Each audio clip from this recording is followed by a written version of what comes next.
Hi, welcome to my channel. In this video, we will see the statement of De Moivre's theorem, which is under complex numbers, and some applications based on De Moivre's theorem. Let us go to the class. The statement of De Moivre's theorem is for any integer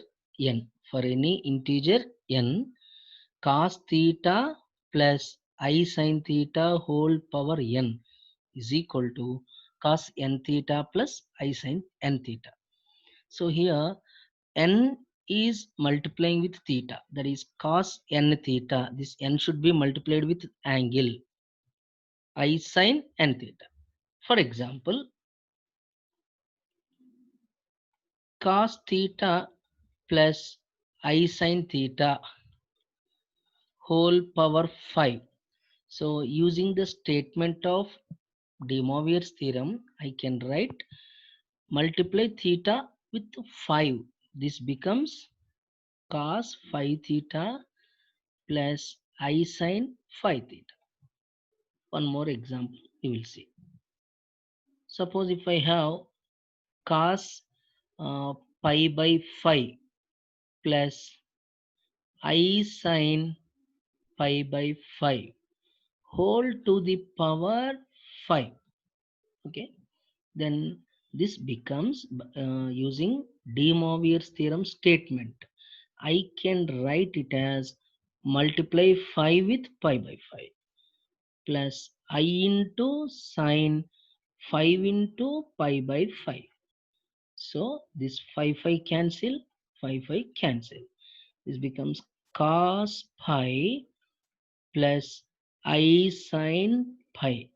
Cos pi means 180. Cos 180 value is -1 plus I into sine 180 is 0. This value is -1. So in this way we can use this statement. But what is the necessity of this statement? That we will see now. Why? Why they have introduced this theorem? That we will see. Okay, that means indirectly what is the significance of this theorem? For example, if I ask you 1 plus I whole square, what is the value? 1 square is 1, I square is -1, 2ab is 2i, which is equal to 2i is answer. Fine. We can simplify more easily. Suppose if I ask you root 3 plus I, one second. If I ask you 1 plus I again whole power 10, this can be, so we cannot directly, we can multiply, but to multiply easily we can write it as 1 plus I whole square whole power 5. Can I write?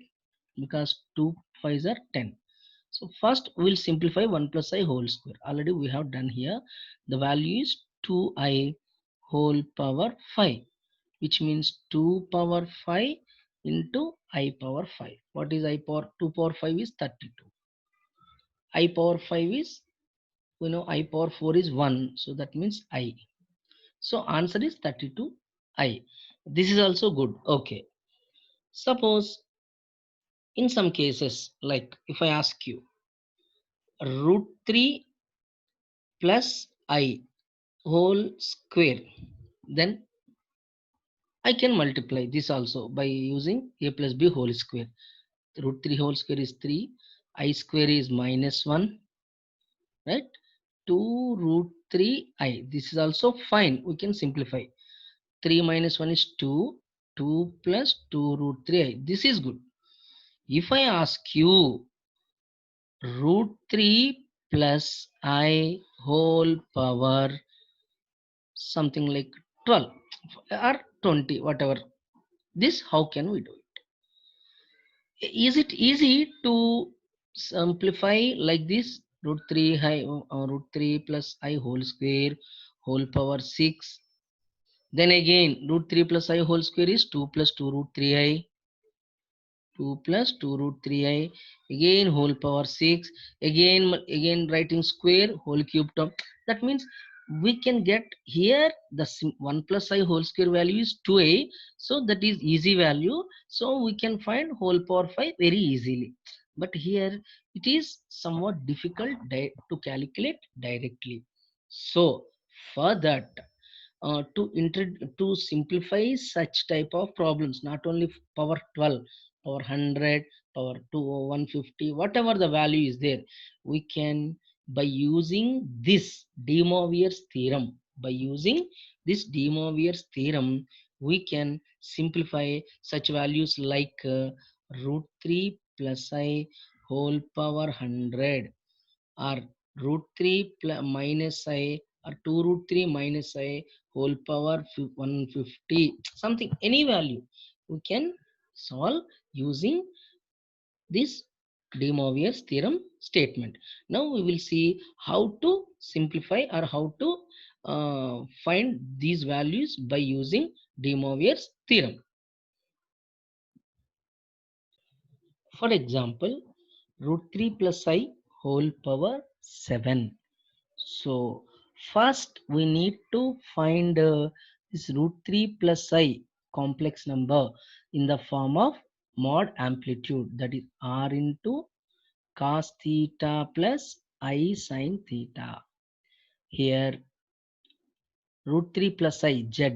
So z is equal to root 3 plus I, which means the point is root 3 comma 1. Correct? It is clearly belongs to first quadrant because x coordinate is positive, y coordinate is positive. So clearly, what is r? R is equal to root over root 3 whole square, that means x square plus y square, 4, that is 2. And clearly, since it is belongs to first quadrant, theta is equal to nothing but alpha, that is tan inverse mod root 3 by 1. So we have already solved so many problems regarding these finding argument in our previous videos. Any doubt, you can watch the videos. Tan inverse root 3 is nothing but pi by tan inverse root 3. Which angle is in root 3 under tan? That is 60. That is pi by 3. So which means theta is equal to pi by 3. Now I can write root 3 plus I is equal to, what is r? R is 2 into cos pi by 3 plus I sin pi by 3. Okay. Now that is root 3, but we want root 3 plus I whole power 7. Correct? Root 3 plus I whole power 7, which means this whole thing cos pi by 3 plus I sin pi by 3 whole to the power 7 is equal to 2 power 7 separate. This becomes cos 7 pi by 3 plus I sin 7 pi by 3. Right? 7 pi by 3 plus I sin 7 pi by 3, because by using statement of the de Moivre's theorem, because in power whatever the value we have to multiply. Now 2 power 7 separate. Now we need to find what is cos 7 pi by 3. 7 pi by 3 means, 7 pi by 3 means which a value? 7 into 60. Correct? That is equal to 420. 420. Okay, 760 is at 420. Now what is cos 420? We will find out. Cos 420, 420 how can we write? Cos 360 plus 16, which is fourth, which quadrant? First quadrant. 360 plus theta, that is first quadrant in trigonometry, all silver teacups. 360 plus 60, that means cos theta you will get, that is cos 60, which is equal to root 1 by 2, which means cos value is 1 by 2. The same way, this is also same thing, sin 360 plus 60, that is sin 60. Sin 60 is root 3 by 2.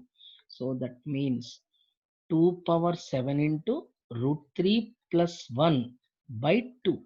Here 2 will cancel, that is 2 power 6 into root 3 plus 1. So this is the value. 2 power 6 is nothing but what? 2 power 5 is 32. 32 into 2, 64. So 64 into root 3 plus 1 is the answer. So this is actually very simple. Finding R value first, then theta. Then write in the form of mod amplitude form. After that, apply whole power 7. You will get this value. So thank you for watching this video. In the next video, we will see the properties of De Moivre's theorem.